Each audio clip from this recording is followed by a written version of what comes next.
Yay! Everything is done, and I mostly use primer colors, and there's no really big and crazy technique. You're just applying color one by one, and what's really cool about this look, you don't have to be precise, you don't have to know how to draw or anything, just because it's a really abstract look, so the messier it is, the better it looks.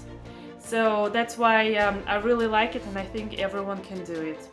Thank you so much, guys, for being with me, for watching the video. I really hope you liked it.